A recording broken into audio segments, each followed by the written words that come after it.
Hola, bueno, soy Julio Simón López, creador de este canal Es Tiempo de Avivamiento y pues viniendo de nuevo a este tema y tarea que Dios me ha puesto este año, que es voltear mesas de cambistas.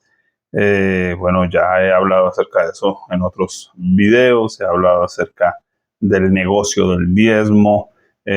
También pues he invitado a los que puedan adquirir mi libro Un relato en torno a los cuatro diezmos, escrito por Julio Simón López M. También el de una vaca en el garaje, que va a ayudar mucho a muchas personas a entender si están solo asistiendo a una iglesia o han nacido de nuevo. Y pues obviamente es tiempo de avivamiento, no lo esperes, no lo busques, provócalo. Un libro que también hace un llamado a la iglesia a entrar en un tiempo de oración. Igual también está ese otro libro que es 40 días de oración por un avivamiento personal y que espero pues ya lo pueden adquirir en Amazon, pero pues espero poderlo publicar ya también en la plataforma de autores editores. Tal vez en un par de días creo que ya está listo. Quiero agradecer antemano a las personas que me han escrito en medio de los diferentes videos que he estado publicando. Algunas son clases que daban otros lugares, predicaciones, pero este podcast en particular enfocado en que la iglesia despierte, en que la iglesia se mueva, se active en el servicio a Dios principalmente. Agradecer por las personas que pues han ofrendado a nuestro ministerio. Hay personas que de verdad han sido muy generosas y pues agradezco a Dios por sus vidas. Le pido a Dios que bendiga sus vidas, que les multiplique de una manera especial. Eh, Gracias a Dios por esas personas, por sus familias, por sus ministerios también, porque creo que Dios va a hacer algo bien especial en este tiempo, también con aquel que es generoso. Y bueno, agradezco a Dios por todo esto. Mm, Hoy un tema mm, que pues de alguna manera es fuerte también, igual que los anteriores. Obviamente, cuando uno dice vamos a voltear mesas de cambista, pues se imagina a Jesús tumbando mesas, eh, haciendo que las gallinas salgan a volar, ¿cierto?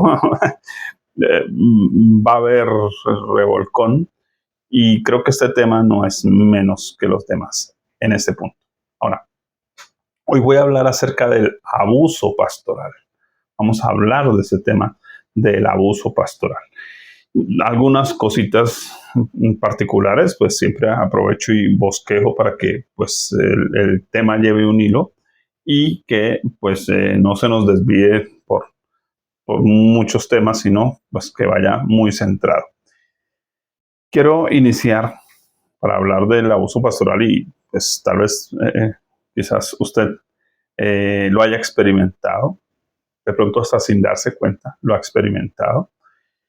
Personas que sí dicen, no, me han perseguido, me han echado a las iglesias, me han callado cuando Dios me ha puesto a decir alguna cosa.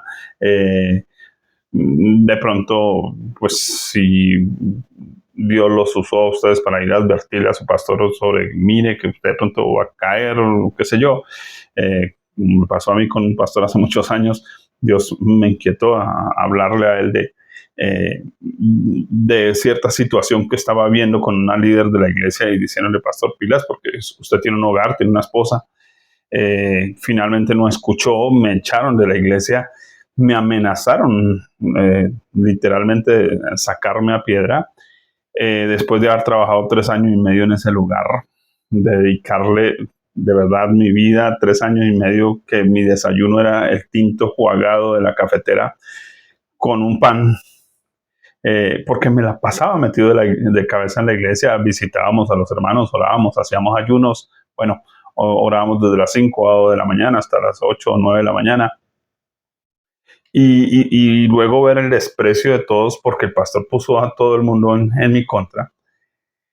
Y saber que Y de hecho, el día que me echó, pues fue con golpes, literalmente dándole patadas a las puertas y bueno, cosas así terribles, ¿no?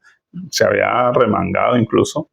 Yo, pues, uno se las da de valiente, pero para pelear no. A la hora de pelear, en mi casa me enseñaron, a la hora de pelear, correr. Pero fue triste ver que tal vez unos 3, 4 meses después, él finalmente sale a la luz que tenía un amorío con la líder aquella, lo que hizo, y de hecho hasta con investigador privado y todo lo pillaron saliendo de los moteles y cosas. Eso hizo que la esposa se deprimiera y en cuestión de meses falleciera. Un caso pues, bastante triste. Pero entiendo lo que es el abuso pastoral, sé acerca del tema y pues pudiera hablarles aquí una cantidad de historias, tanto personales como de otros, que han vivido ese tipo de situaciones.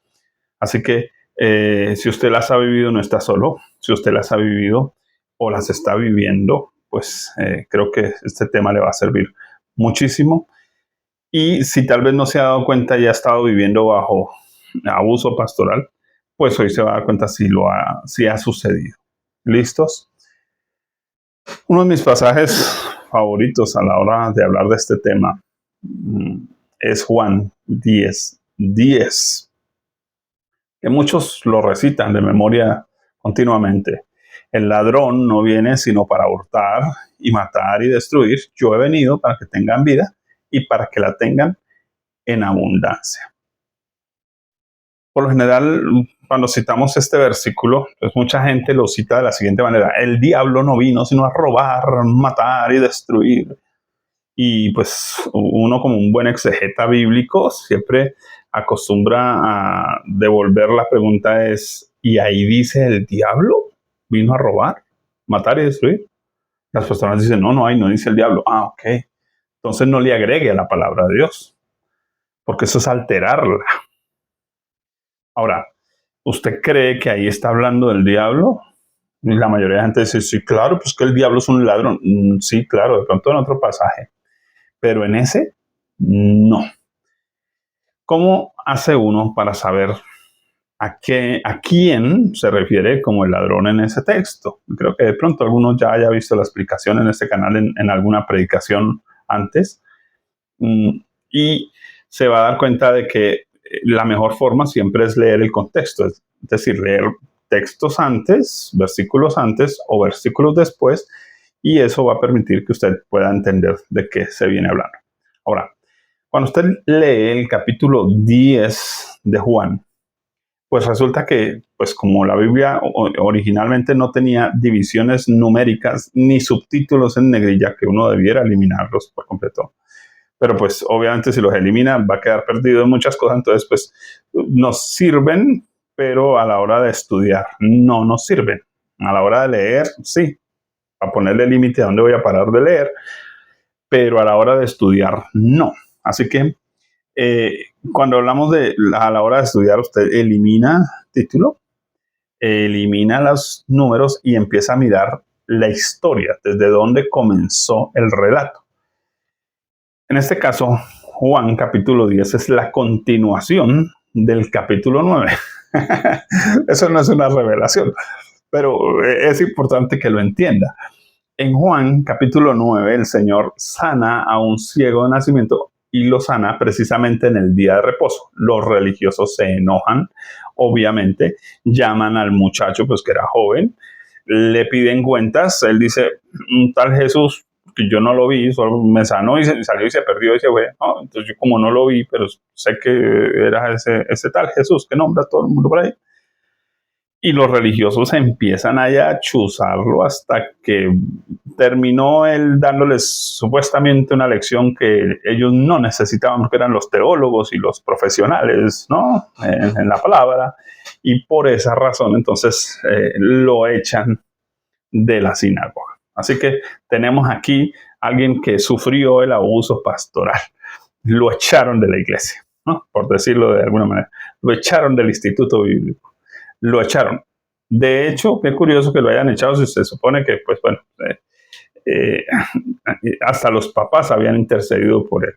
Que seguramente eso sí a la hora de apoyar el ministerio lo habían apoyado, esperando que su hijo se sanara algún día. Se sana y ellos, en vez de aceptar el milagro, están peleando con Jesús por lo del asunto de sanar en el día de reposo.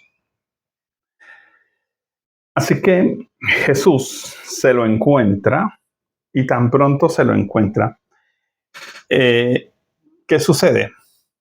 En el versículo 1 les dice: todos los que antes de mí vinieron, ladrones son y salteadores.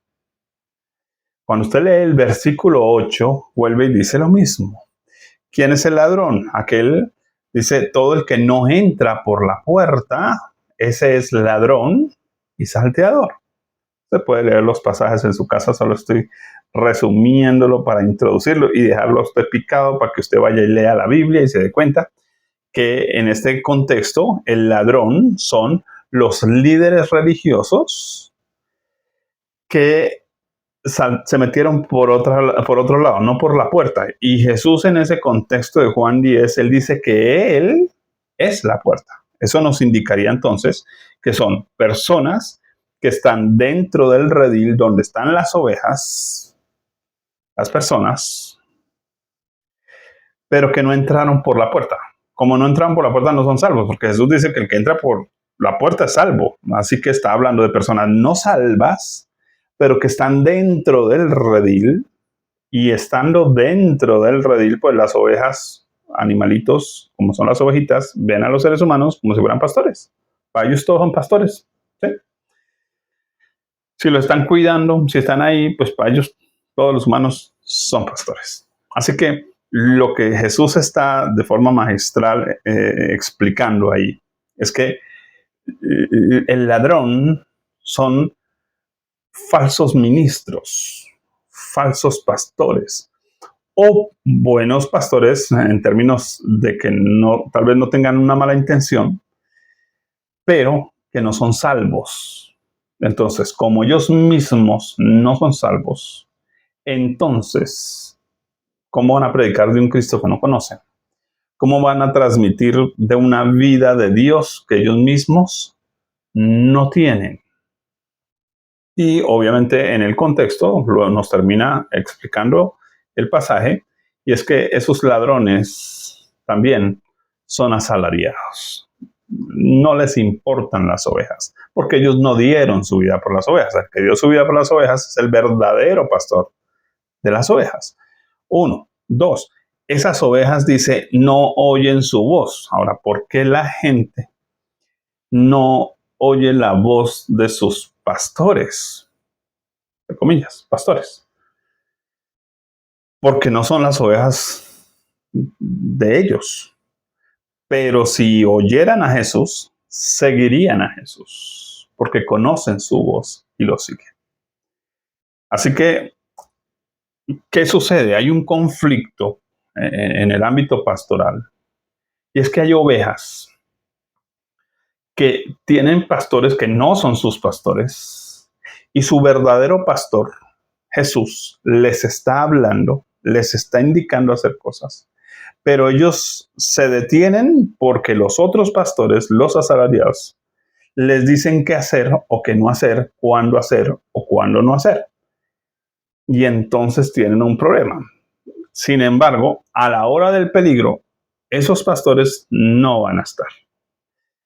Pero Jesús sí va a estar. Él sí. Piensen en eso, por favor. Porque cuando hablamos del abuso pastoral, pues vimos aquí en esta historia, usted va a leer todo el capítulo 9 y el capítulo 10 y va a encontrar una cantidad de cosas sobre el abuso pastoral. No voy a tocar ese texto, solo era para introducir. Pero va a encontrar cómo critican a alguien porque usted no tiene la misma teología que yo, usted no tiene el conocimiento que yo tengo, ¿cierto? Pero él pasó de ser ciego a ver. Los otros, aunque dicen que ven, según Jesús, están ciegos. Así que a veces hay mucha gente en la banca que ve más que su pastor. Pero cuando lo dice, audiblemente lo echan de la iglesia. Porque el pastor no quiere que nadie le ponga la pata. Igual que los sacerdotes, los religiosos, pues no querían que nadie les pusiera la pata encima. Y entonces, obviamente se ofendían y obviamente se les volvía un enemigo cualquiera que viniera realmente hablando la palabra de Dios, que viniera realmente haciendo las cosas como correspondía. Porque es lo que el mismo joven en el capítulo 9 explica, ¿no? Si ese Jesús no fuera de Dios, pues no haría esos milagros que hace. Entonces, de alguna manera, lo que está dando a entender es, si tiene un respaldo de Dios, pues déjenlo, ¿no? O sea, aprovechen, mire, no estamos todos trabajando que para Dios. Pero ¿cómo así que Él está trabajando para Dios y ustedes estorbando? Pues, ¿cuántas veces muchos ministros están estorbando a otros que también están trabajando para Dios? Pues digo también entre comillas porque es que a veces pareciera que muchos ministros, por su actitud religiosa, parecen trabajando más para el diablo que para Dios. O por lo menos eso dice la Biblia, ¿no? Creo yo. Porque la escritura dice, son ministros de Satanás. Se visten como ángeles de luz. El término ángeles no es que se ponen alitas, no. El término ángel en la Biblia es mensajero. Se visten como mensajeros de luz, o sea, mensajeros que van a proclamar la luz, pero están en tinieblas. Ellos mismos están en tinieblas. Y entonces no van a transmitir ninguna luz. No van a transmitir la vida de Dios. Tenemos un problema ahí. Así que vemos a estas personas religiosas abusando de las ovejas, de los que ven, de los que oyen a Dios, de los que deben conocer a Jesús, porque qué interesante que ellos, en vez de estar criticando el milagro que sucedió, criticando a Jesús por hacer un milagro, debieran estarle presentando a ese hombre a Jesús, pero no le están presentando a Jesús. Y creo que eso es parte del abuso pastoral. Muchos ministros no se están dedicando a presentar a Jesús a otros.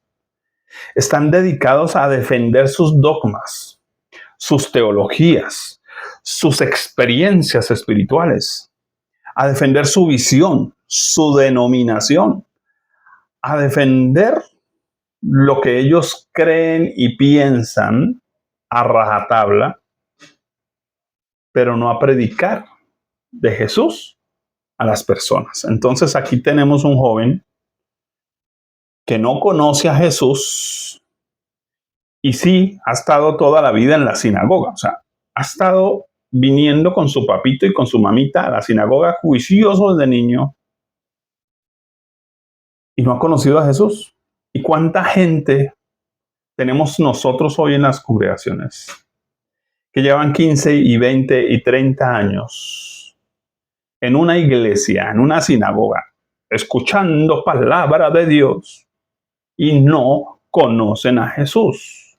Dígame si eso no es abuso pastoral, porque es una pérdida de tiempo. Eso es como mandar uno al hijo a la universidad y cuando se va a graduar, entonces uno le pregunta, bueno, ¿y qué aprendiste? No, pa, no aprendí nada.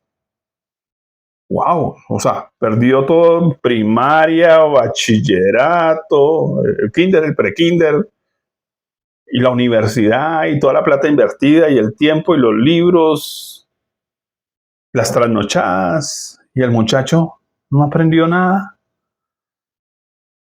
Terrible. Personas en una iglesia 10, 15 y 20 años y no han aprendido nada. ¿Y dónde está su Biblia? ¿Y dónde está que conocen a Dios? La palabra de Dios. Pensemos en eso, porque eso es abuso. ¿O no? ¿No le parece? Usted no diría, uy, qué abuso. El muchacho no aprendió nada, tantos años en una universidad, en un colegio, entonces, ¿qué fue lo que le enseñaron? ¿Dónde están los profesores? ¿Dónde están las instituciones? ¿Dónde está el sistema educativo? Eso es lo que uno preguntaría. ¿Eso es un abuso?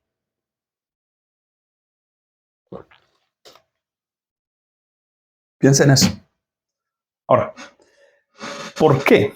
Sería la pregunta que continúa. Las personas permiten el abuso pastoral. Porque, listo, una cosa es que hay pastores abusivos, pero a veces, y creo que yo lo he sacado como conclusión, y si usted mira en mi canal el tema acerca de las sectas, yo tengo una conclusión.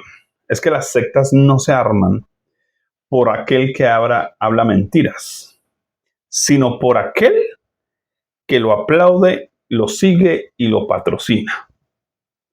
Entonces, muchas personas permiten el abuso pastoral y por eso esos pastores siguen ahí.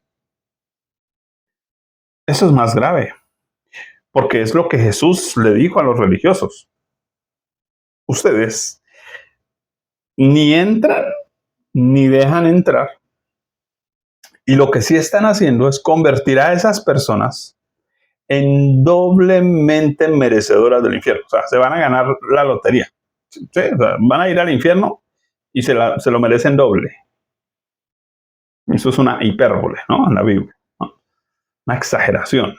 Pero si Jesús lo está exagerando de esa manera es porque la cosa es grave. O sea, terrible que una persona, por estar apoyando a un mal ministro que hace mal las cosas, aplaudiendo y patrocinando en muchos casos, a veces más allá de sus fuerzas, realmente está permitiendo el abuso sobre su vida, a veces sobre la familia, porque hemos conocido esos casos de pastores o que, por ejemplo, dividen familias y le dicen a la esposa, qué pena, si su marido no se compromete, entonces usted no le vuelve a hablar a su marido, usted no le vuelve a hablar a su mamá, a sus hijos, y dividen hogares por esto. Terrible eso. Ahora, ¿cuál es el problema? Bueno, hay tres palabras en la Biblia que definen la obediencia en la Biblia y son someterse, sujetarse y ser sumisos. Tres palabras. Ténganlas en mente. Porque cuando una persona no entiende esas tres palabras, por lo general va a terminar soportando el abuso por su falta de entendimiento. Porque recuerden que cada palabra en la Biblia tiene su propio valor. A eso se llama en la Biblia semántica. Semántica es que entiendo el significado y la significancia de cada palabra. Significado, lo que encontramos en el diccionario. Ejemplo, silla, objeto que sirve para sentarse. Por ejemplo. Eso es el significado. La significancia es cuando estoy leyendo de qué tipo de silla me están hablando. Así que cuando uno lee la Biblia, encuentra diferencias y dependiendo también del contexto de estas palabras, someterse, ser sumiso, sujetarse. Si usted entiende ese significado, va a entender por qué a veces muchas personas permiten el abuso en su vida. Por ejemplo, uno escucha a pastores muchas veces decirle a las mujeres que están siendo maltratadas por sus esposos, es que la Biblia dice, sométase a su marido. Y entonces yo acostumbro a decir, a brutos, eso no dice la Biblia. La Biblia dice, sujétese. Y sujetarse y someterse son dos cosas diferentes. Igual, sométase a su pastor. No. La Biblia no dice someterse, dice sujetarse. Y son dos cosas diferentes. Entonces, voy a explicarlas. Vamos a hablar de someter. Romanos 13, 1 al 5, un texto bastante conocido, dice, sométase toda persona a las autoridades superiores porque no hay autoridad sino de parte de Dios y las que ahí por Dios han sido establecidas. De modo que quien se opone a la autoridad, a lo establecido por Dios resiste, y los que resisten acarrean condenación para sí mismo. Observe que se utiliza 2 veces la palabra resistir. Eso nos está dando la clave para definir en la Biblia someter. ¿Quién necesita ser sometido? ¿Alguien que se resiste? La persona que está prestando resistencia, que está poniendo resistencia. Ejemplo, el ladrón, el malo, el violento, el borracho que le está pegando allá al vecino, ¿cierto? Necesita ser sometido. Así que sometimiento es obligar a alguien a portarse bien. Eso es someter, es obligar, es imponer, es sujetar, pero con fuerza, para que la persona no se desboque, no se vaya por sus malos caminos. Eso es someter. Eso nos diría entonces que el sometimiento está supeditado al comportamiento de la persona. Entonces, la persona, si se está comportando mal, hay que someterla para que deje de comportarse mal. En ese punto, ¿quién necesita ser sometido? El malo por causa de su maldad. Entonces, cuando usted le dice a una mujer, sométase a su marido que le está maltratando, le está diciendo entonces que el malo es el que viene a someter al bueno. Eso es una injusticia en la Biblia. ¿Sí? Así que es importante que entendamos que sometimiento está supeditado a las actitudes, a las acciones. Leamos, verso 3, porque los magistrados no están para infundir temor al que hace el bien, sino al malo. ¿A quién hay que infundirle temor? Someterlo, obligarlo a hacer lo que mire a ver, piense bien, hombre, al malo. Por eso la Biblia nos dice a nosotros los pecadores, someteos pues a Dios. Entonces, ¿por qué todos debemos, sí, en ese caso, estar siempre sometidos a Dios? Por causa de que esta carne quiere rebelarse, quiere jalar por donde le da la gana. Entonces, por eso sí, en nuestro caso, todos los creyentes, sin excepción, debemos estar sometidos a Dios. Pero aquí hay algo interesante. Una cosa es el sometimiento externo, es decir, que otro me sujeta, me somete, perdón. Y otra cosa es que yo me someto desde el corazón. Es decir, yo me estoy obligando a mí mismo. Yo mismo me estoy sometiendo. Lo dice el texto, vamos a leerlo, verso 4. Porque es servidor de Dios para tu bien, pero si haces lo malo, teme, porque no en vano lleva la espada, pues es servidor de Dios, vengador para castigar al que hace lo malo. Por lo cual, verso 5, está la clave, es necesario estarles sujetos. ¿Por qué Pablo juega con las palabras someter y sujetar? Porque aquí ya ese sujetar del que está hablando Pablo acá es ese someterme yo mismo desde adentro. Voy a obligarme a pararme a las 6 de la mañana. Me obligué. Yo mismo me obligué. Dice, no solamente por razón del castigo, entonces, ¿por qué el creyente se somete?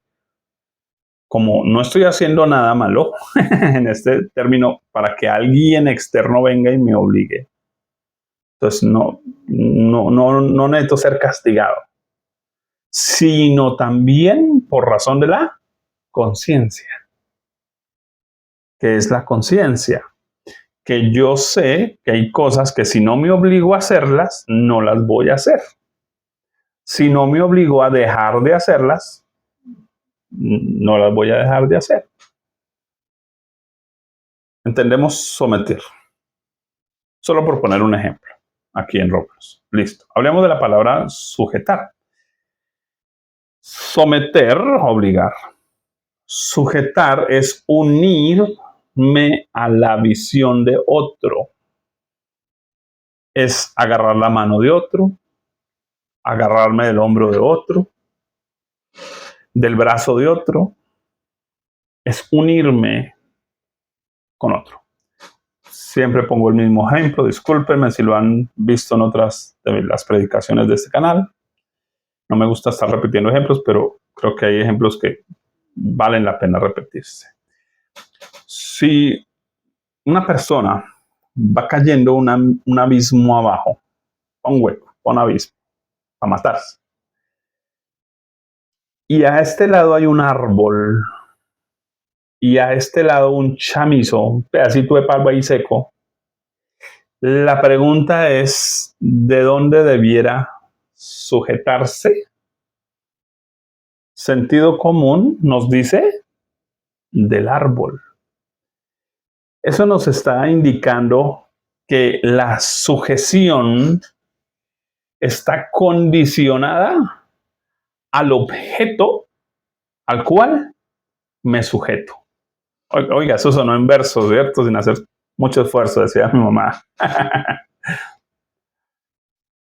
La sujeción está supeditada al objeto. Diríamos que el tipo es un tonto si se agarró del chamizo. Y entonces en el velorio diríamos, pero es que es mucha bestia. ¿Cómo le ocurre sujetarse de alguien no sujetable, de algo no sujetable? Así que, oiga, importante, las mujeres, por ejemplo, maltratadas, ni deben someterse al marido, porque el que está haciendo mal es él, ¿cierto? Si es un maltratador, obviamente, estoy poniendo solo ese ejemplo. Ni los hijos deben someterse al papá si el tipo las quiere violar, y sí son las hijas, pero el tipo no tiene por qué tocarlas, ¿no? Pues en este punto no deben someterse. Según la Biblia, debieran gritar, pedir auxilio. Y si no piden auxilio, son tan culpables como el malvado. Eso dice la Biblia. Pero hablemos ahora de sujeción. Pues una mujer maltratada tampoco debe sujetarse al marido, a no ser de que el marido, en este caso, poniendo ese ejemplo, pudiéramos ponerlo en el caso del pastor, etcétera, etcétera, a no ser de que el marido esté actuando correctamente. Si está actuando correctamente, si es alguien sujetable, si es alguien que está firme, si es alguien que es confiable, entonces esa mujer puede sujetarse y de alguna manera estaría casi que obligada a sujetarse. Le conviene sujetarse. Pero si no, no. Por eso en la Biblia encontramos que la sujeción es condicional para las creyentes en Cristo, como en el Señor. Para los hijos creyentes, sujétense en el Señor. ¿Qué significa entonces en el Señor? En el Señor es que el papá está actuando como Dios manda. En el Señor es que el marido está actuando como Dios manda. Porque, ¿qué pasa si usted se sujeta a alguien no sujetable? Bueno, la Biblia nos dice que si un ciego guía a otro ciego, los dos van a caer en el hoyo. Yo siempre pregunto, me gusta bromear con eso, ¿quién es más tonto? ¿El ciego que va adelante o el ciego que va detrás? Bueno, creo que usted pueda sacar la misma conclusión que yo. El ciego que va detrás, porque ¿a quién se le ocurre pedirle a alguien que está en tinieblas que me lleve para la luz? De la misma manera, si yo tengo un ministro que no está predicando la verdad y lo estoy apoyando, estoy sujetándome a alguien no sujetable. Wow, esto es importante. Piénselo. Porque a veces mucha gente se está sometiendo al pastor. Entonces el pastor se va a quitar la chaqueta y salen así casi con una idolatría espantosa a agarrarle la chaqueta al ungido para que se le prenda la unción. Están sometidos. Ahora, cuando alguien está sometido, según la Biblia, es porque está actuando como un animal, sin entendimiento. Entonces, mucha gente actúa con sus pastores de forma irracional, sin entendimiento. Lo están llevando para un hueco y ellos se dejan llevar. Entonces, si el pastor dice suicídese, entonces se suicidan. Y conocemos esos casos. En el caso de la sujeción, entonces, si yo veo que mi pastor no está sujeto a Dios y haciendo las cosas como Dios las manda, yo no estoy obligado a sujetarme a él, porque es falta de sentido común. A ver, Efesios 5:24 dice, así que como la iglesia está sujeta a Cristo, así también las casadas lo estén a sus maridos. ¿Por qué la iglesia está sujeta a Cristo? Porque Cristo está haciendo las cosas bien.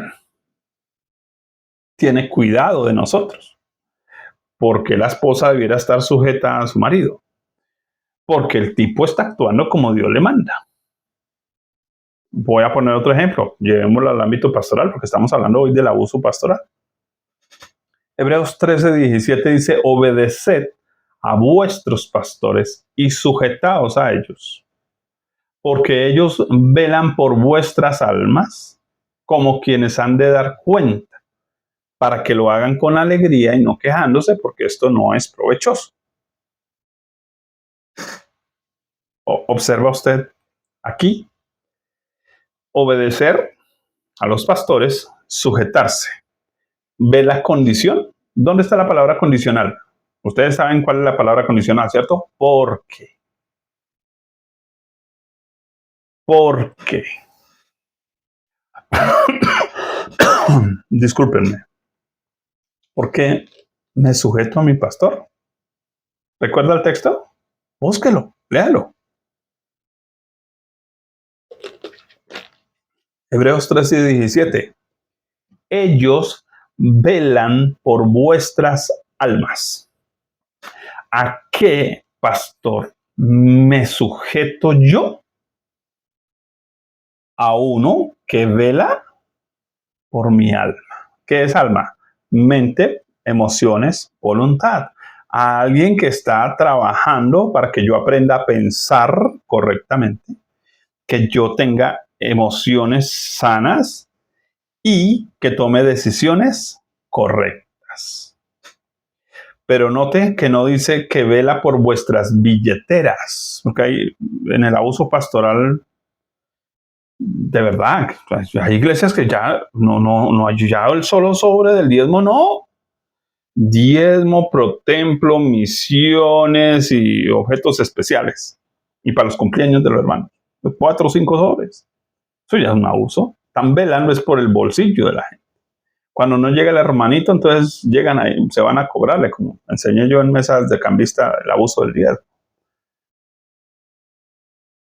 Entonces, no es sujetarse a pastores que velan por su bolsillo, que solo les interesa que usted les llene la silla el domingo porque necesitan el tiempito especial para sacarle la plata. No es eso.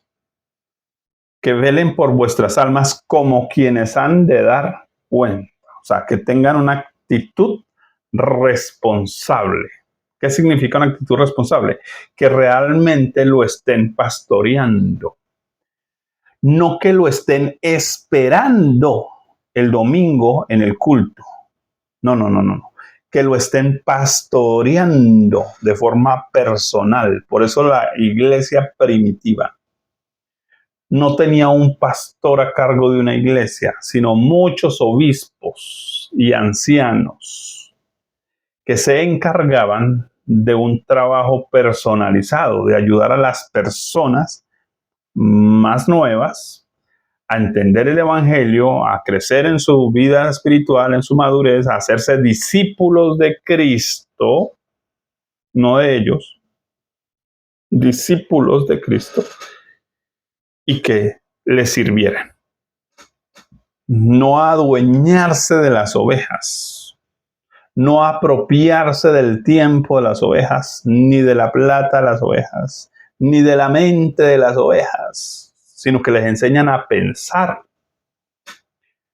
les enseñan a orar por sí mismos, no están aquí esperando para que voy a orar por ti. Hoy yo voy a orar por ti. Y llevan 20 años orando por la gente y la gente no aprendió a orar por sí misma.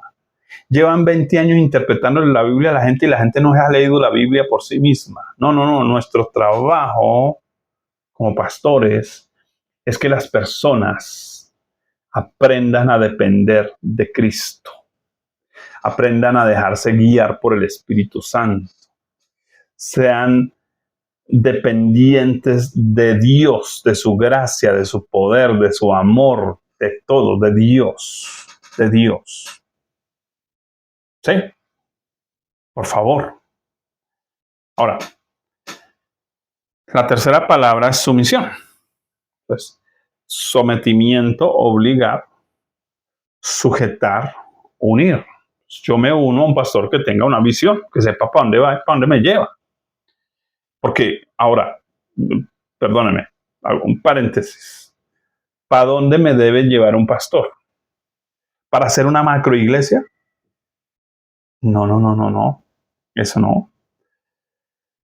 ¿A dónde me debe llevar un pastor según la Biblia?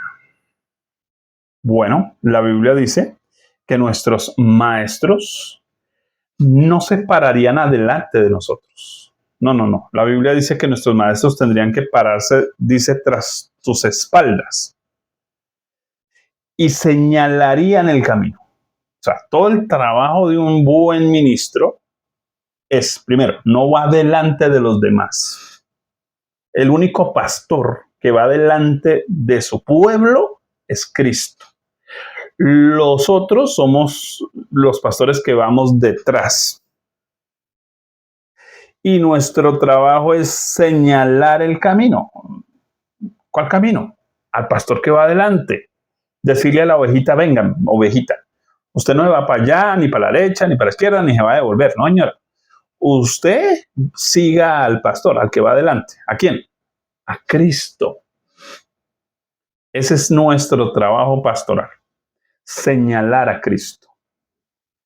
Que las personas amen a Cristo, sigan a Cristo, sean como Cristo, sirvan a Cristo. No que me sirvan a mí, que se parezcan a mí, que oren como yo, que hablen como yo. No. Que prediquen lo que yo predico. No. Sigan a Cristo. Mirad el camino observa el no dice, venga, yo lo llevo en las narices, que eso es lo que muchos pastores hacen, quieren traer a la gente de las narices, quieren llevar a la gente al servicio de Dios de las narices.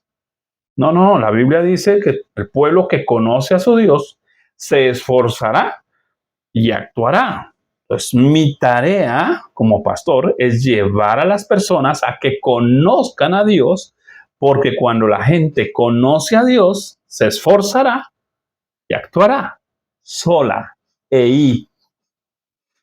No dice, venga, yo la llevo. Venga, yo la alzo, yo la cargo. Sígame, a mí no se despegue de mí. 20 años ahí en esa iglesia, tranquila, siga ahí, mija, sin hacer nada.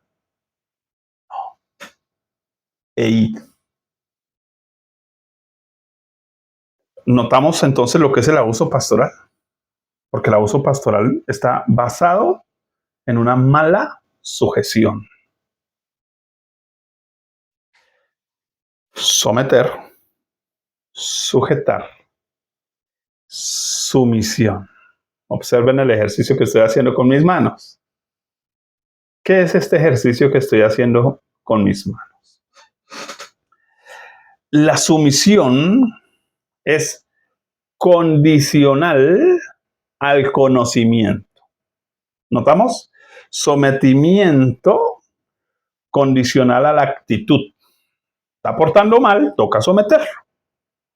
Sujeción condicional a la confiabilidad. Es confiable, me sujeto. No es confiable, no me sujeto. Sumisión condicional al conocimiento o a la experiencia. Y eso depende también de la materia. Soy el pastor, se me pinchó el carro, voy donde el hermanito de la iglesia que tiene un montallantas donde arreglan las ruedas de los carros. Y entonces, como yo soy el pastor, yo le digo cómo arreglarme la rueda. No. Él, que trabaja en eso hace 20 años, que tiene la experiencia, él es el que me dice cómo me va a arreglar la rueda. Y yo me sujeto. Así que la sumisión es una forma de sujetarse, pero de acuerdo a el lugar, la posición, la autoridad. De esta manera, por ejemplo, mi pastor principal ha sido invitado por mí a un retiro espiritual, pero yo he delegado para la hora del almuerzo unas fichitas y he dado la orden que todos, sin excepción, deben hacer fila y esperar en la fila y tener su fichita en la mano. Entonces, hay una fila y el pastor principal entonces va a pasarse toda la fila, ¿sí? No. ¿Qué debe hacer? Hacer la fila como los demás y tener su fichita en la mano. ¿Por qué? Porque hay un sistema de organización al que debe sujetarse. Porque él delegó en mí una autoridad para ese campamento en particular y entonces en ese campamento la autoridad soy yo, no él. Él está actuando como un invitado y debe comportarse como un invitado, a no ser de que yo le dé privilegios y lo pase por frente de todo el mundo, porque estaba dentro de la norma previa. No hay problema. Solo estoy poniendo eso como ejemplo.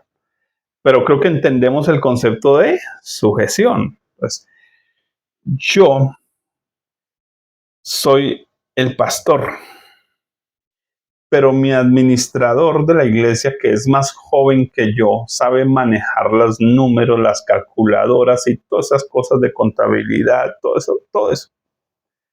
Entonces, yo dejo que él haga su trabajo, yo hago el mío. Pero cuando yo me subo al púlpito, entonces yo hago mi trabajo y el contador se sienta en la silla a aprender de mí. Entendemos su misión.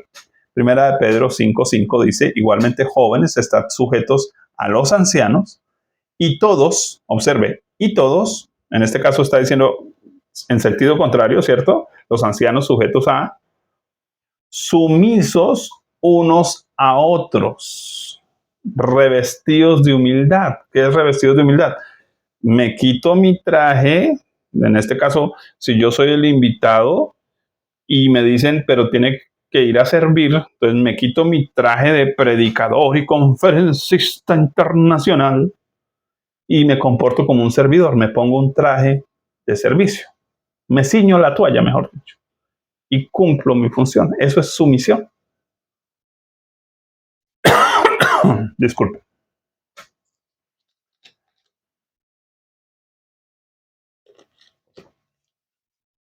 Entendemos, ahora sí, por qué existe abuso en el ámbito pastoral o de la iglesia. Porque muchas personas no han entendido su lugar, su posición. No han entendido cuándo es someterse, cuándo es sujetarse, cuándo es actuar de forma sumisa. Entonces a veces muchos ministros no actúan de forma sumisa. Hasta la hermana que lleva mediodía trapeando el suelo del salón donde caben, ¿no?, las 500,000 personas allá. Y yo, con los zapatos puercos, quiero cruzar por la mitad del salón y ella me dice, pastor, por favor, no. Y yo entonces digo, pero es que yo aquí soy el ungido de Jehová. Sí, yo ungido de Jehová. Es un soberbio, según lo que acabamos de leer ahí en Pedro, pero quiero que dice, y Dios resiste a los soberbios y da gracia a los humildes. Es un soberbio. ese pastor es un soberbio. Porque él debiera decir, bueno, hermanita, ¿qué hago? No, pastor, límpiese los pies en este trapo. Ok, me limpio los pies. O pastor, espere que se seque el suelo. Espero que se seque el suelo. Creo que porque hay abuso pastoral. Porque los pastores a veces llegamos allá, ¿no?, a predicar con el maletín y taconeamos, tac, tac, tac. Llegué yo y que todo el mundo nos haga la pleitesía. ¿Quiénes somos nosotros más que nadie? Si la Biblia nos está diciendo que somos los servidores de los servidores. Nosotros somos los servidores. No nos servimos de la gente. ¿Sí? Servimos a la gente. Pero muchas personas viven el abuso pastoral por desconocer términos como estos, por ejemplo, que nos enseñan muy poco. Porque cuando se habla de autoridad espiritual, entonces se habla de que no toquéis el manto del ungido, ¿no? Y textos como esos tan sacados de su contexto para abusar, para gobernar. Ahora, la Biblia dice que el trabajo del pastor es gobernar su iglesia, perdón, discúlpenme, lapsus, gobernar su casa y cuidar la iglesia. No dice gobernar la iglesia y descuidar su casa, que es como usualmente funciona. Muchos ministros gobernando la iglesia. Ahora, ¿por qué yo no puedo gobernar la iglesia? Porque es que la iglesia es la esposa de otro llamado Cristo. Entonces, mi trabajo no es gobernar a la esposa de Cristo. Pero en mi casa sí tengo que tener gobierno. Ahora, cuando está hablando de gobierno, no está hablando de imponer autoridad, porque es que gobierno no es imponer autoridad. Gobierno es administrar correctamente la autoridad. Entonces, un buen esposo, un buen pastor, administra correctamente la autoridad y entonces es un buen gobernante. Pero la iglesia es la esposa de otro. Y entonces, ¿cuál es la orden? Cuide. Nosotros no gobernamos a las personas en la iglesia. Las cuidamos. Hasta donde sea posible y las personas se dejen cuidar, cuidarlas. ¿Qué es cuidar? Cuidar es, trabajo de un pastor en Israel. Primero, pertenecía a los niños. O sea, era un trabajo que lo podía hacer un niño. Pero ahora, ¿qué nos dicen? No, para ser pastor, tiene que tener yo como 10 años de... No, el pastorado lo hacían los niños. ¿Por qué? Porque era simple. Llevarlos al pasto, llevarlos al agua y devolverlos al redil. Voy a repetir eso. Llevarlos al pasto, llevarlos al agua y devolverlos al redil. Ese es el trabajo pastoral. Llevar a las personas a la palabra de Dios, al alimento de Dios, al agua, a una vida de oración, ¿cierto? Y de dependencia de Dios, y llevarlos a que descansen en Cristo. Eso es todo. Pero hemos convertido, y creo que ya hablé también en otro mesa de cambistas, los templos en ídolos. Sistemas de enfriamiento de servidores de Dios. Cómo tener a un poco de gente inutilizada sentada en una silla. En eso se ha convertido muchas congregaciones. Porque el pastor ha olvidado que su trabajo es apacentar la grey de Dios. Término apacentar, búsquelo en el diccionario griego, búsquelo por favor. Apacentar, dar agua, dar pasto y llevar al redil. Eso es apacentar. Simple. Pero lo hemos complicado. Empezando, que estamos dando comida premasticada. No estamos llevando ni siquiera a la gente a leer la Biblia. 1. 2. Comida chatarra. Estamos llevando a la gente a estudiar una cantidad de temas que no les sirven para nada. O sea, ¿para qué le sirve a usted saber si las herraduras del caballo del Apocalipsis son de oro o son de plata? ¿Para qué? Más bien, enséñele acerca de Cristo. Porque ¿qué fue lo que Pablo dijo que debíamos predicar?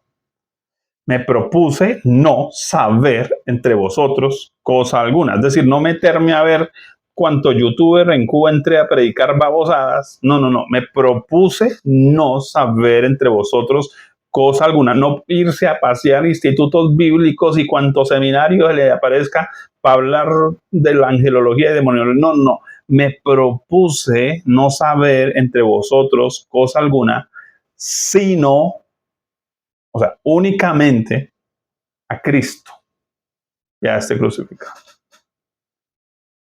Y no dice la Biblia, mirad a Él y seréis salvos todos los términos de la tierra. ¿Por qué la gente no está viviendo la salvación?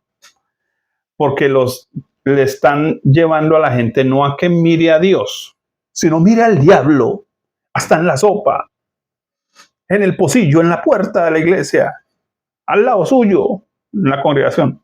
Y entonces todo el mundo anda hablando con el diablo, peleando con el diablo, persiguiendo al diablo, sintiéndose perseguido por el diablo. Y no están viendo a Dios, su Salvador, hecho hombre que vino a rescatarlos del pecado y del diablo también.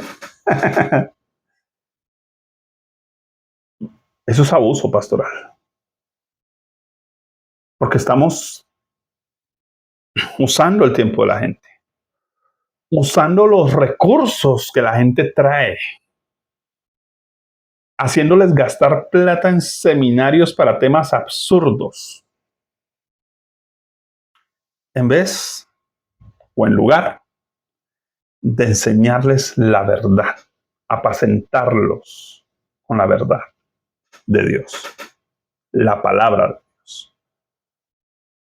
Ahora, existen muchas formas de abuso pastoral, ¿no? La manipulación, la persecución, la amputación, ¿no? Ministros que están ahí que pudieran estar volando en el Señor y no lo están haciendo.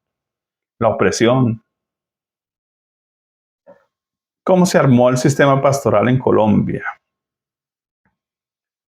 Creo que, y quiero terminar yo creo que con esto, he hablado suficiente. Pudiera profundizar, de pronto hago otro programa, tengo una cantidad de textos aquí para hablar del abuso de los pastores directamente a los pastores que están abusando, pero voy a dejarlo aquí solo para que usted medite un poquito en hasta qué punto usted no está entendiendo la dinámica de iglesia. Dinámica de iglesia no es venir a escuchar un tema un domingo y luego esperar a que llegue el otro domingo para ver a escuchar otro tema y acumular temas, a veces escritos en cuadernos, que se votan en diciembre, ¿cierto? Al año nuevo. No, eso no es la dinámica de iglesia. Dinámica de iglesia es que el ministro lleva a las personas a que vean a Cristo, conozcan a Cristo, entiendan a Cristo. Eso dice Jeremías 9, 23 y 24. Que me conozcan y me entiendan. Llevar a que la gente entienda y conozca a Dios. Y entonces, cuando la gente conoce a Dios, el pueblo que conoce a su Dios se esforzará y actuará.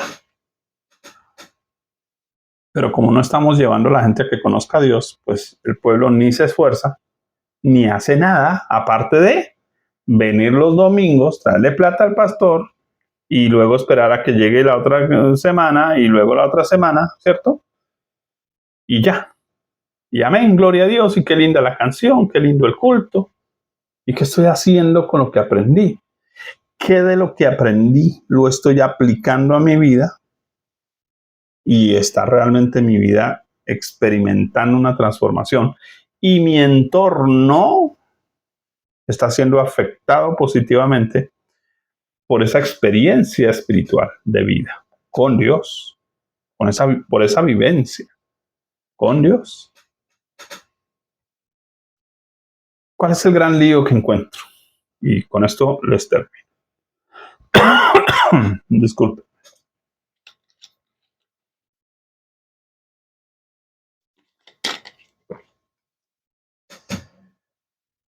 La iglesia en Colombia, por ejemplo, si usted hace el ejercicio de buscar, oiga, bueno, ir a una librería y comprar historia de la iglesia en Colombia. Para poner el ejemplo aquí en Colombia, los que me ven en otros países, por favor, busque historia de la iglesia en Argentina, historia de la iglesia, no sé, Perú, en Estados Unidos. Búsquela, búsquela y léala. Le conviene. Alguien dijo, creo que fue, no sé si fue Martin Luther King, creo que fue el que dijo eso, si me equivoco, discúlpenme, que el que desconoce su historia está condenado a repetirla. O fue Lincoln, no sé, bueno, se me va. El que desconoce su historia está condenado a repetirla. ¿Qué pasó en Colombia? En Colombia llegaron misioneros de diversos países, pero llegaron a diferentes regiones. Así que venían, por ejemplo, misioneros de Inglaterra, llegaron hacia la parte de San Andrés y luego se dirigieron un poco hacia el centro del país, por ejemplo, Tolima, etcétera. Por eso el tolimense, no el del campo, sino el tolimense de la ciudad, es grande, es alto, es acuerpado, porque los misioneros ingleses, pues, por causa de que habían guerras y los barcos aparcaban, ¿no?, en esas zonas marítimas, entonces venían hacia el centro de la ciudad buscando, ¿no?, vida, aprendiendo, conociendo la cultura, etcétera. Entonces, por eso, por ejemplo, aquí en la zona del Tolima, las mujeres o los hombres ibaguereños, por ejemplo, que es la capital, eh, altos, corpulentos, ¿no? Hacia la parte de Boyacá, por ejemplo, llegaron misioneros de la parte del sur de Estados Unidos, ¿sí? Muchos de ellos, por ejemplo, unos venían, dependiendo allá las zonas, también eran, por ejemplo, de corte bautista o de corte presbiteriano o de corte anglicano o de corte metodista. Y entonces eso pues trajo obviamente idiosincrasia. O sea, llegó el evangelio, pero el evangelio llegó ya sesgado por esas divisiones pues que vienen del cristianismo de muchos años, ¿no? Mientras que otros vinieron de la parte norte de Estados Unidos y ya venían con el asunto del pentecostalismo y toda la cosa. Entonces, por eso prevalecieron diferentes grupos en Colombia. Habiendo prevalecido pues diferentes grupos en Colombia, pues lo que pasaba era que igual los misioneros llegaban a hacer su trabajo con lo que traían, con lo que tenían, con el idioma que podían, tratando de explicarle a personas, aquí en Colombia principalmente, para las épocas, estoy hablando de 70, 80 años atrás, gente que a duras penas sabía leer y escribir. Por eso la mayoría de los colegios antiguos de Colombia, por ejemplo, aquí tenemos en donde yo vivo, que es Ibagué, Tolima, uno de los colegios e iglesias más antiguas de Colombia, casi 75, 80 años, no lo sé, que es la presbiteriana, por ejemplo. La bautista, bueno, iglesias que llevan muchísimo, muchísimo tiempo. Y se formó la parte educativa. Entonces, ¿qué hacían? Alfabetizaban a las personas y cuando veían a alguno con capacidad de liderazgo frente a su grupo, fuera en el campo, fuera en la ciudad, pues lo delegaban como líder. ¿Por qué? Porque tenían que delegarlo y volver a sus tierras. ¿Por qué tenían que volver a sus tierras? Tenían que volver a sus tierras porque había persecución, ¿no? Conocemos el caso, por ejemplo, en Chiquinquirá, ¿no? de ese misionero que lo amarraron a 4 caballos allá entre el cura y la gente del pueblo y literalmente lo descuartizaron por, por no negarse a su fe, ¿no?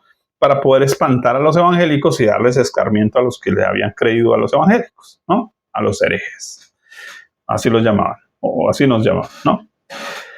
Entonces, claro, por causa de esa persecución, que pues obviamente estamos hablando que hace 60 años existe la guerra en Colombia también, tanto guerrillas como paramilitares, etcétera. Entonces, por causa de esas persecuciones, de hecho, Colombia está entre el punto 50, entre la lista 50 de países más perseguidos del Evangelio. Por esas causas, está la hora que todavía siguen matando muchos creyentes en las selvas, los botan a los ríos, etcétera. Por eso es que los gobiernos de izquierda usan mucho el concepto de la lancha, ¿no? De la canoa, ¿no? El viaje silencioso. Entonces, eso es lo que hacen. Desaparecen a las personas, las echan a los ríos y ya, listos. Entonces, pues eso hizo que muchos de estos misioneros estuvieran muy poco tiempo, como le pasó de pronto al apóstol Pablo en muchos casos, por ejemplo, la iglesia de Corinto, que estuvo solo 15 días, y pues en ese tiempo logró hacer lo que hizo y se salió y se fue por causa igual de la persecución. Entonces Corintio pues creció muy inmadura, creció con muchos baches, con muchos huecos. Entonces, de alguna manera uno justifica que aquí en Colombia haya pasado lo mismo. Muchos ministros que simplemente les dieron capacidad de liderazgo, los agarraron del cuello y los lanzaron al agua y defiéndanse como puedan, con lo que puedan. Y entonces, pues claro, se enredaron en muchas cosas y si después empezaron a llegar otro tipo de doctrinas, cosas, pues estos pequeñitos, ministros humildes, sencillos, que sembraron el Evangelio, pero que a duras penas sabían leer y escribir y con eso se defendieron y con los poquitos libros que les quedaron o que empezaron a llegar o a comprar, pues se dejaron llevar muy fácil también de los abejas, ¿no? De los que vienen a pescar en el río revuelto, con sus grandes misiones, con recursos. Entonces yo personalmente conocí, por ejemplo, mi pastor, ¿no? Llegó uno por allá de Costa Rica con su cartón que le costó 7 millones de pesos allá, ¿no? Donde enlace, te enlazo, ¿no?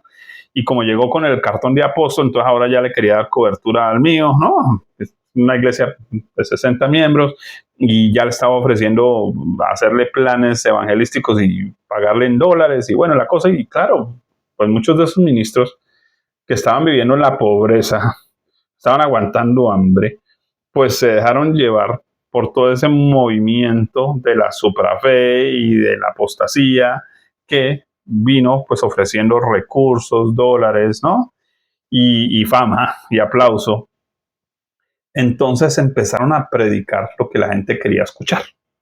Eso es lo que Pablo nos dijo respecto al tiempo final, que había apostasía. ¿Pero por qué iba a haber apostasía? Porque la gente misma, los de la banca, se iban a buscar maestros, o sea, ellos son los que los contratan con sus diezmos y ofrendas, se iban a buscar maestros conforme a sus concupiscencias que les dijeran lo que ellos querían o quieren oír. Entonces, mientras los predicadores se encarguen de darle a la gente lo que quiere escuchar, la gente está contenta. Apenas empieza usted a predicar del pecado, de la santidad, del arrepentimiento y de la cruz, la gente se ofende. Por esos canales como este, por ejemplo, llevo 15 años y qué cosa tan terrible para que la gente los mire videos, predicaciones, no, porque la gente quiere post de internet que miren ahí en 5 minutos, 50, 60 cosas y no se acuerdan nada y no le dedican a una predicación de una hora y 20, no le dedican el tiempo. Tienen tiempo para todo, gastan 2, 3 horas en Facebook, pero no dedican a escuchar una predicación completa, en orden y con la Biblia en la mano. Ese es el problema que estamos teniendo. Pastores inmaduros que dieron a luz a otros pastores inmaduros. ¿Por qué? Por el afán de abramos iglesias, abramos ministerios, aparte del negocio que hubo con el asunto de las personerías. ¿Qué pasó en Colombia? El gobierno viene, sale la ley del 91, ¿cierto? Libertad de culto, entonces ahora el Ministerio de Interior entrega personerías especiales. Pero con la personería especial, como era todo un tejemaneje y valía mucha plata sacar una personería, entonces solo los poquitos que medio tenían plata pudieron sacar a la personería, además que tocaba a veces hasta politiquear para poderla tener, pagar abogados y bueno, había toda una cantidad de cosas que habían que estipular en los estatutos legales, estatutos internos, bueno, etcétera, etcétera, con parágrafos y toda esa cosa. Los que han estado en el ministerio me entienden todo este lenguaje que es súper complejo, ¿no? Y tocaba armar junta, fiscal, secretario, tesorero, bueno, etcétera, en la iglesia. Entonces obtenían la personería especial y se dieron cuenta que podían extenderla y se armaron las personerías extendidas. Entonces, ¿qué hacían muchos de estos grandes? Miraban a los que tenían iglesitas pequeñitas de 10, 15 personas y empezaron a llamar campos blancos. Sí, o sea, todas las iglesias arrancaron con 5 o 10 pelagatos, pero entonces cuando yo ya tengo los hartos, entonces yo ya las iglesias chiquitas, no, y como si yo no hubiera empezado igual. Sí, una cosa yo no sé, ¿no? Una persecución ahí toda terrible, ¿no? Entonces, ¿quién es un campo blanco? Te voy a ofrecer mi personería extendida. Y entonces muchos de estos le dieron cobertura a los pequeños solo por prestarles el nombre de la iglesia, el título de la iglesia, y se armaron las denominaciones. Y armadas las denominaciones, entonces habían pastores de esos que llegaron a conseguir 10, 20, 30, 40, que estaban por debajo, y creo que yo ya expliqué eso en el tema de los diezmos, y mándeme la plática del diezmo, obviamente. ¿Sí? Y entonces decían, tengo 400 iglesias. Ahora, ¿cuál es el problema? Tengo 400 iglesias, es que en muchos sentidos, estos empezaron a depender del que estaba arriba. Entonces, si este se torcía, los demás abajo empezaron a torcerse. Si este decía, no es que vamos a entrar ahora, y la iglesia pasó por esas etapas. Las iglesias, en principio, nombres todos chistosos, ¿no? Iglesia de Águilas de la Salvación, por poner un ejemplo, y si, discúlpeme si nombro alguna que se llame, no es mi intención. Águilas de la Salvación. Entonces esos nombrecitos pues no llamaban, no vendían. Entonces llegó uno famoso y dijo Iglesia Internacional. Entonces, como nosotros, todo lo que otros traigan, ese concepto de americanización, ¿cierto? Ese sueño americano, llegó Iglesias Internacionales. Entonces pasó de Iglesia Águilas Internacionales. Eso ya, y ya no es iglesia, es misión Águilas Internacionales. Y entonces entramos ahí en ese juego, ¿no? De títulos. Y después entonces llegó el movimiento apostólico profético, entonces todo el mundo, Iglesia Apostólica y Profética de las Águilas Internacionales. Y entonces la iglesia fue cambiando, y entonces, ¿qué pasó? Con el que torció arriba, se torcieron los de abajo. Y tampoco hubo pastoreo de estos de arriba a estos de abajo, y entonces al no haber pastoreo, muchas de esas personas también empezaron a hacer lo que le ocurriera y a armar sus propias misiones, a veces yéndose y armando sus propias misiones también. Y así creció la iglesia en Colombia. No estoy señalando a nadie, simplemente estoy explicando cómo la iglesia en Colombia creció. Por eso usé el término demográficamente. Ese es el término, demográficamente. Así que por esa razón existe el abuso pastoral, porque muchas de esas personas, unos llenos de doctrina y conocimiento como ministros, pero sin carácter, y otros con un muy buen carácter y muy buena intención, pero sin doctrina y conocimiento. Y entonces, llenaron a la gente tanto de letra y sin vida, que la gente se muere ahí sentada en una silla estudiando y estudiando y estudiando y nunca hacen nada, o los oprimieron, les jalaron, les chuzaron, les empujaron, los pusieron, los abusaron, pero Biblia nada. Y entonces discúlpenme el término que voy a usar, el esperpento de iglesia que tenemos en Colombia. Y perdóneme, iglesias grandes y chiquitas y medianas y blanca y negra y verde y rojas. Todas. Ese es el esperpento que tenemos. Y entonces ha habido una cantidad de situaciones que lo único que han hecho es dividir la iglesia, además que han empezado a llegar diferentes movimientos de otros lugares, a traer la sana doctrina y entonces han empezado a readoctrinar los que ya están adoctrinados. ¿Cuál es el problema? Que vienen a veces con doctrinas, en unos casos sensacionalistas, de eso trata mi primer libro, El espíritu de imitación y sensacionalismo, doctrinas sensacionalistas, y otros que han venido con doctrinas cesacionistas. Y entonces los sensacionalistas sienten calores, tiemblan cada vez que oran, chorrean aceite, y los cesacionistas, prohibida la profecía, prohibido el mover de Dios, aquí el Espíritu Santo no entra, ¿sí? Aquí solo letra y a rajatabla. Cuando yo hablo de rajatabla es puntos y comas y se volvieron tan cositeros y llevan 20 años discutiendo si el nombre de Dios es Yahvé o Jehová, sí, y se meten en ese tipo de temas. Y entonces andan discutiendo la doctrina y no han solucionado. Y el mundo afuera sigue sin ganar para Cristo. El mundo afuera y la creación misma gime esperando la manifestación gloriosa de los hijos de Dios. Entonces, mis amados, ¿por qué el objetivo de tumbar mesas de cambistas?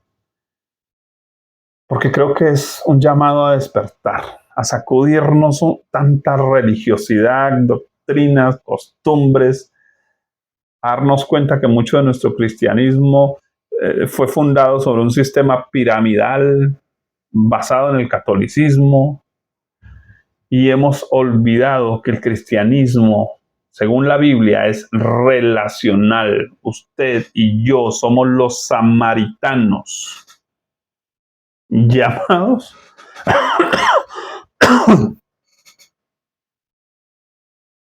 a predicar el evangelio, a sanar, a rescatar, a bendecir, a ayudar, a servir de forma sencilla. Porque es tan sencillo como decir, mirad el camino e id por él. Abrir la Biblia y desde donde me pare en la Biblia, como lo hizo Felipe, expresar el evangelio. ¿Qué es el evangelio? Cristo es el evangelio, como dijo John Piper. El evangelio es Cristo. Toda nuestra centralidad doctrinal debe ser Cristo para salvación y el vivir en Cristo como santificación. Si usted entiende eso, va a vivir una vida cristiana libre, va a vivir en plenitud. ¿Recuerda Juan 10:10? El ladrón, el sistema religioso, no viene o no vino sino a robar, matar y destruir. Porque mucha gente anda, es que el diablo vino a robarme, matar. No, el diablo no. Según Jesús en Juan capítulo 10, es más peligroso un mal predicador, un sistema religioso dañado que un diablo suelto. Porque la gente se sienta y cree que está bien y de pronto, por no estar leyendo su Biblia por sí mismos, responsabilizándose de su propia relación con Dios, de pronto están mal. Entonces, creo yo que la cristiandad debe advertir más del maestro que tiene al frente que del diablo que no ve. Eso creo que lo puedo sacar como conclusión leyendo Juan capítulo 10, versículo 10. Jesús estaba advirtiendo a las personas a su alrededor que el sistema religioso los iba a destruir. Por eso les dice, yo soy el pastor de las ovejas. ¿Qué les está invitando a hacer? A que los sigan a Él. ¿Qué les invito en esta hora a cada una de las personas que nos ven a través de este canal y este programa Mesas de Cambistas? Siga a Cristo.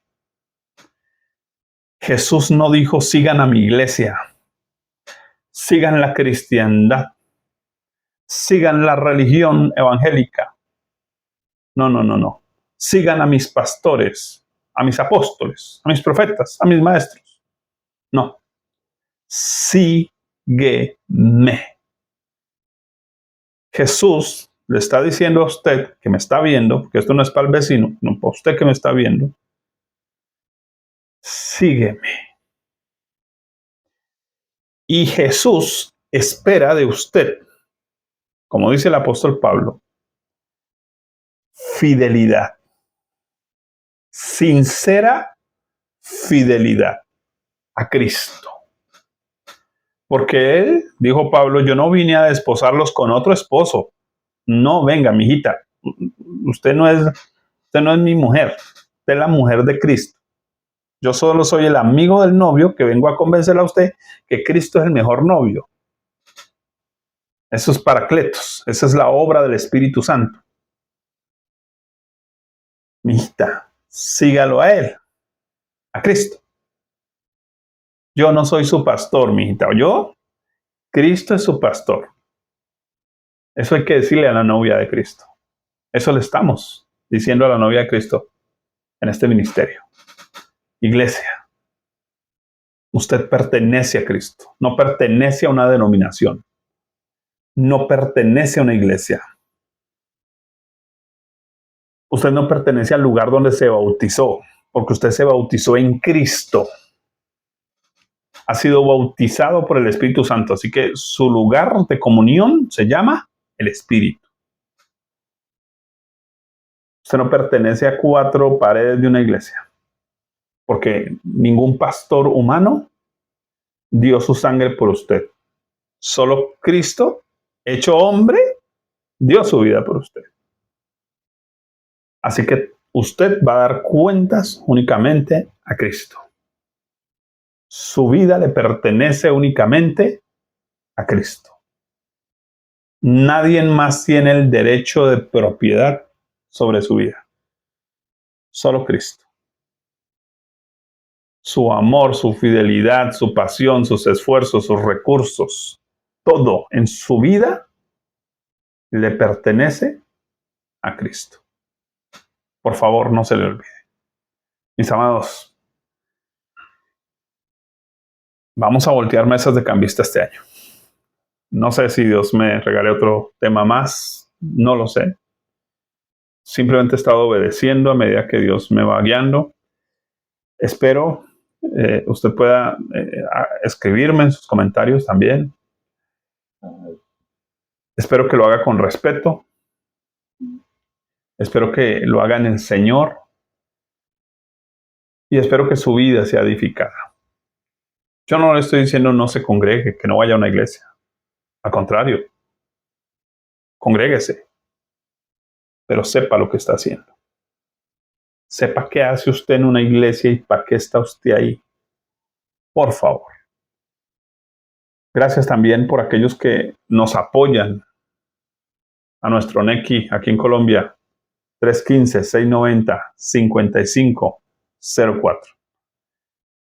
Gracias también a aquellos que nos apoyan comprando nuestra literatura en Amazon, con mi nombre, Julio Simón López M. María Cristina Zambrano Neira. Puede adquirir nuestra literatura. Allí hay un panorama de salvación de mi esposa, por ejemplo. Reflexiones que nos ayudan a pensar, tiempo de avivamiento, el espíritu de imitación y sensacionalismo, llamados a reedificar cómo servirle a Dios.